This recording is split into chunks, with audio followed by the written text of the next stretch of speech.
Investment in securities are subject to market risk. Please carry out your due diligence and read all the related documents carefully before investing. Channel को subscribe करना ना भूलें और हमारे ताज़ा video सबसे पहले देखने के लिए बेल आइकन को दबाएं। इन 7,000 में से 10 या 20 शेयर्स जो सबसे अच्छी क्वालिटी के हैं वो हमें बाय करने होते हैं, ठीक है। और वो 10 से 20 शेयर्स का जो बेस होता है वो क्या होता है? फंडामेंटल। अब सोचो तुमने कोई शेयर 100 रुपए का खरीदा एग्जाम्पल के लिए, ठीक है। इसमें सबसे बड़ा रिस्क क्या है? अगर तुम 1 साल 2 साल 3 साल इसे होल्ड करो तो इसमें रिस्क क्या है? इस शेयर में रिस्क क्या है कि ये शेयर जीरो ना हो जाए। सबसे पहला रिस्क तो यही है, क्योंकि देखो भाई स्टॉक मार्केट में सबसे बड़ा रिस्क क्या होता है कि पैसा जीरो भी हो सकता है। अब इस रिस्क को कौन एलिमिनेट करता है, खत्म कौन करता है? फंडामेंटल, ठीक है। तो इसे दूसरे एग्जांपल से समझते हैं। मान लो तुमने सोना खरीदा है, ठीक है, और सोने के भाव थोड़े से नीचे आ जाते हैं, तो क्या तुम नीचे आने से भावों के तकलीफ में आ जाओगे? नहीं, बल्कि तुम्हें यह पता चलेगा कि यार सोना दोबारा से ऊपर आ जाएगा, क्योंकि सोना सोना है ना, और खरीद सकते हो ना। अगर नीचे आया तो और खरीदेंगे लोग। अब यही चीज एक शेयर के साथ भी होती है। अब देखो हम लोगों ने ना बहुत सारे सालों में बहुत सारे एग्जाम्पल ऐसे देखे हैं जहां पर एक स्टॉक में किसी न्यूज के चलते या रिजल्ट के चलते या बिजनेस मॉडल के चलते या बिजनेस फेलियर के चलते बहुत करेक्शन देखने को मिलती है और मिली है। अब उस शेयर में वो भाव दोबारा से देखने को नहीं आए जो 10 साल पहले थे, 5 साल पहले थे, 3 साल पहले थे। ऐसा क्यों हुआ? क्योंकि उसके फंडामेंटल्स चेंज हो गए। तो जब किसी शेयर्स के फंडामेंटल चेंज हो जाते हैं तो उसके प्राइस में एक बहुत बड़ा इंपैक्ट देखने को मिलता है, चेंज देखने को मिलता है, ठीक है। तो आपके लिए फंडामेंटल क्यों जरूरी है? ताकि आप किसी अच्छे स्टॉक की क्वालिटी को सेलेक्ट कर पाओ बाय करने से पहले, और दूसरी चीज रात को चैन से सो पाओ। ये ना सोचो कि आपका जो शेयर है वो जीरो हो सकता है, ठीक है। तो फंडामेंटल का सबसे बड़ा यूज ये है। अब फंडामेंटल काम कैसे करता है वो समझते हैं। तो देखो फंडामेंटल ना आपको सस्ता शेयर खरीदना सिखाता है। मान लो एक 100 रुपए का नोट है, इसको अगर आपको 50 रुपए में कोई दे तो आप मना करोगे लेने से?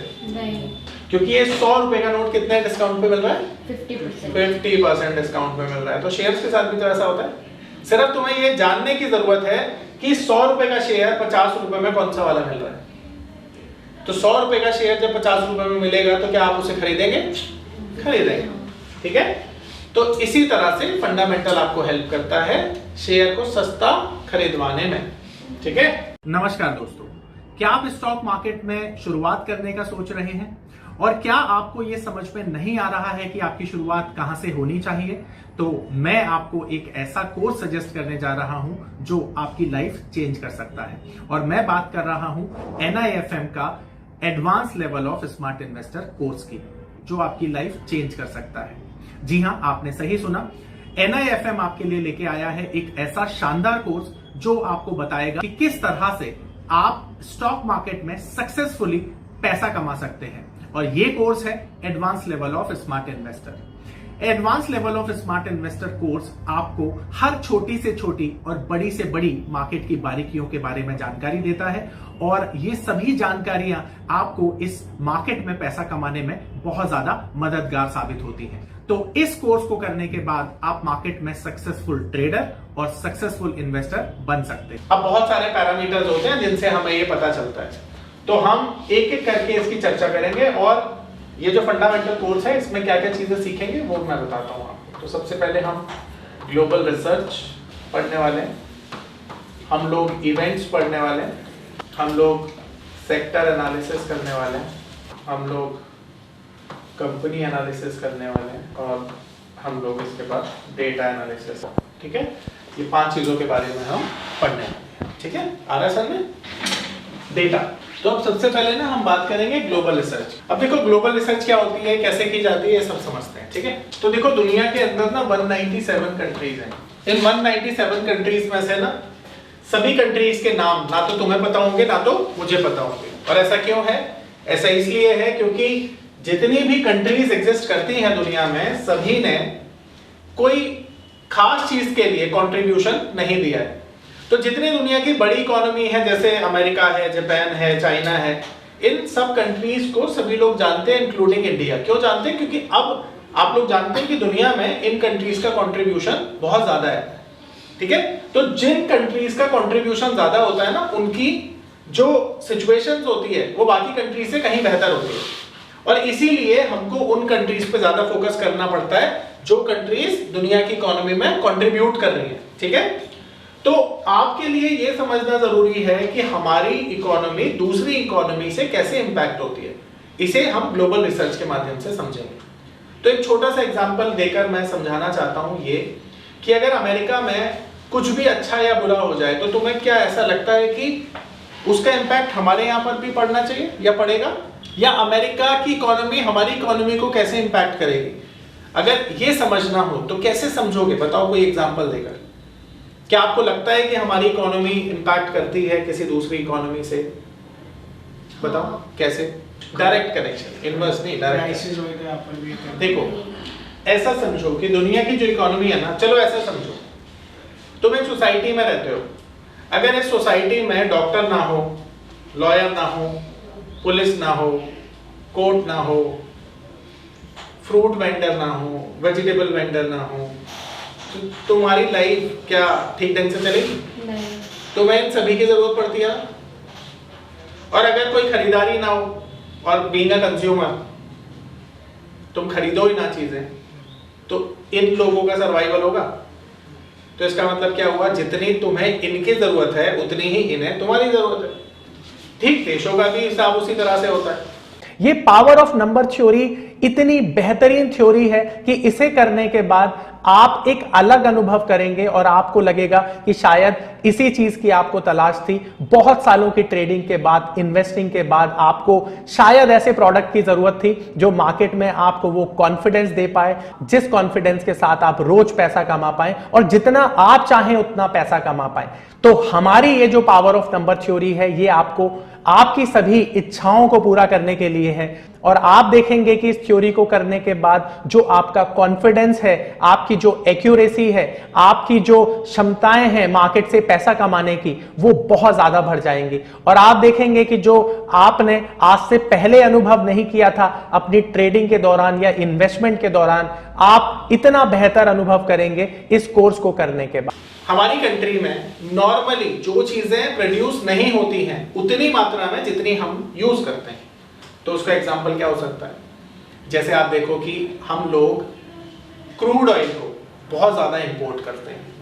हमारे देश की पॉपुलेशन बहुत बड़ी होने की वजह से हमारे देश में जो क्रूड ऑयल की डिमांड है वो ज्यादा है, सप्लाई कम है। इसीलिए हमें क्या करना पड़ता है? क्रूड ऑयल इंपोर्ट करना पड़ता है। सिमिलरली गोल्ड के साथ भी ऐसा होता है कि हम गोल्ड भी बहुत ज्यादा इंपोर्ट करते हैं। अब ये सोचो कि अगर हमारी कंट्री में ऑयल की स्कैरसिटी हो जाए, कमी हो जाए, तो क्या होगा? प्राइस बढ़ जाएंगे, महंगाई बढ़ जाएगी और सिविल वॉर भी हो जाएगा। क्योंकि महंगाई भी कितनी बढ़ेगी? प्राइस मान लो अगर सपोज करो कि 100 लीटर पेट्रोल अवेलेबल है और खरीदार जो है 10 लाख है, तो फिर प्राइस कितना हाई पहुंचेगा? ये सोचो, इकोनॉमी क्रैश हो जाएगी ना इस तरह से, तो हाइपर इन्फ्लेशन हो जाएगी। तो हमारे देश में हमें इकोनॉमी को चलाने के लिए जिन चीजों की जरूरत पड़ती है वो चीजें सभी लोग, सभी जो चीजें बनती हैं वो सभी हम थोड़ी प्रोड्यूस कर लेते हैं। तो इसीलिए हमें बाकी कंट्रीज की जरूरत होती है, जैसे रशिया की, अमेरिका की और बाकी कंट्रीज की, जो हमें गल्फ कंट्रीज जो हमें क्रूड ऑयल सप्लाई करती हैं। अब उनके पर्सपेक्टिव से सोचो कि जो गल्फ कंट्रीज हैं उनमें खेती बाड़ी नहीं होती है, एग्रीकल्चर सेक्टर नहीं होता है या बहुत कम होता है मान के चलो। तो उनकी कंट्री में जब ये सारी चीजें नहीं होती हैं तो वो तेल पीकर थोड़ी जिंदा रहेंगे भाई। उन्हें खाने पीने की चीजों की जरूरत पड़ेगी, पानी की जरूरत पड़ेगी, तो वो कहां से लेके आएंगे? वो उन चीजों को इंपोर्ट करेंगे, है ना। तो कहने का मतलब है अगर वो हमें तेल देंगे तो हम उन्हें खाना देंगे। तो इसी तरह से दोनों का सर्वाइवल एक दूसरे पर डिपेंड करता है ना। तो दुनिया की जितनी भी कंट्री है ना, उनमें से जो मेजर कंट्री हैं जैसे अमेरिका है, चाइना है, रशिया है, इंडिया है, जर्मनी है, ठीक है, इसी तरह से यूरोपियन कंट्री हैं। तो ऐसे समझो जो मेन कंट्रीज है ना, जो ग्लोबल इकोनॉमी है, बड़ी इकोनॉमी है, वो दुनिया को चलाने में अपना बड़ा योगदान देती हैं। इसीलिए उन कंट्रीज के साथ कुछ भी अच्छा या बुरा होता है तो उनका इम्पैक्ट बाकी कंट्रीज पर भी पड़ता है। ठीक है, अब एक और एग्जांपल से समझते हैं। मान लो अमेरिका जैसी बड़ी कंट्री जो कि दुनिया में सबसे बड़ी इकोनॉमी भी है, वो भारत के बहुत सारे यानी 46 लाख 46 लाख इंजीनियर्स को रोजगार देती है। अब सोचो बदले में जब हमें रोजगार मिलता है तो कितने सारे लोगों को सैलरी मिलती है, खर्चने के लिए पैसे मिलते हैं। अब उनकी अगर नौकरी चली जाए तो हमारी इकोनॉमी को बहुत बड़ा डेंट लगेगा, क्योंकि 40,000 नौकरियां बहुत होती हैं। 40 लाख लोग, हजार नहीं, 40 लाख नौकरियां बहुत होती हैं। अब सिमिलरली ये सोचो कि अगर हमारी नौकरियां जाएंगी तो उनकी इंडस्ट्री भी तो डाउन आ जाएगी, क्योंकि उनके पास करने वाले बंदे नहीं होंगे काम को, फिर उनका बिजनेस कैसे चलेगा। तो ये ना क्या होता है, ये एक दूसरे के ऊपर डिपेंडेंसी होती है और इसकी वजह से दोनों के लिए विन विन सिचुएशन होती है। अगर हमें अमेरिका 46 लाख लोग नौकरियों को अमेरिका से पाते हैं, या अमेरिका 46 लाख लोगों को नौकरियां देता है, तो बदले में अमेरिका को हम चीप लेबर सप्लाई करते हैं। अगर यही अमेरिकन को नौकरियों पर रखा जाएगा तो सैलरी है ज्यादा होगी, उनके खर्चे बढ़ेंगे, है ना, उनकी प्रॉफिटेबिलिटी कम हो जाएगी। इसी तरह से हर कंट्री एक दूसरे पर डिपेंड करती है। अब यही समझने के लिए आपको ग्लोबल रिसर्च समझनी है। अब मैं आपको एक एग्जांपल देता हूं। मान लो आप सभी के पास 10-10 लाख रुपए हैं और वो 10 लाख रुपए आप अगले 1 साल 2 साल 3 साल के लिए इन्वेस्ट करना चाहते हो। तो आप ये सोचो कि जब आप 1 या 2 साल के लिए इन्वेस्टमेंट करोगे तो आपको बहुत सारी चीजों को ना ध्यान में रखते हुए वो इन्वेस्टमेंट करनी पड़ेगी। मानते हो? अगर आपको 2 दिन के लिए इन्वेस्टमेंट करनी है तो टेक्निकल चार्ट देखकर हो जाएगा, पर 6 महीने, साल भर, 2 साल भर के लिए करनी है तो टेक्निकल चार्ट के बियॉन्ड में देखना पड़ेगा ना आपको। मान लो कोविड जैसी समस्या आ जाती है किसी कंट्री में, तो तुम्हें थोड़ी पहले से पता होगा, पर जब आएगी तो एक न्यूज की तरह आएगी वो, है ना। टैरिफ बढ़ जाते हैं मान लो, तो एक न्यूज की तरह आता है। तो ये सब चीजें फंडामेंटल का पार्ट होती है। अब तुम देखो कि दुनिया की इकोनॉमी में बेस्ट तरीके से हम कैसे ढूंढते हैं कि इन्वेस्टमेंट का सही तरीका है। तो दुनिया में जहां पर कोई भी समझो कंसर्न नहीं है किसी भी तरह से, तो वो शायद बेहतर तरीके होते हैं, मौके होते हैं इन्वेस्टमेंट के।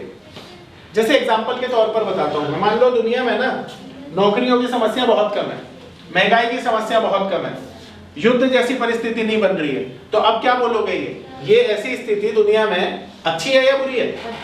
अच्छी है ना। तो ऐसी परिस्थितियों में आप 2 साल के लिए निवेश कर सकते हो ना। पर सोचो अगर तुम्हें ये पता चले कि अगले 2 महीने में 2 कंट्री आपस में लड़ रही होंगी, तो जब तक ये क्लैरिटी तुम्हारे सामने नहीं होगी तुम अपनी इन्वेस्टमेंट बड़े टाइम फ्रेम के लिए थोड़ी कर पाओगे, नहीं कर पाओगे ना। तो फंडामेंटल ना तुम्हें ये हेल्प करता है कि जब तुम्हारा डिसीजन मेकिंग 2-3 साल के लिए हो तो तुम्हें वो कौन कौन सी चीजें हैं जो देखनी चाहिए। और यही चीज फंडामेंटल तुम्हें पढ़ाता भी है, समझाता भी और बताता भी। ठीक है, तो अब इसे देखते कैसे हैं वो मैं तुम्हें समझा रहा हूं। ठीक है, अब एक एग्जांपल और देता हूं ताकि ये चीजें और क्लैरिटी से तुम्हें समझ में आए।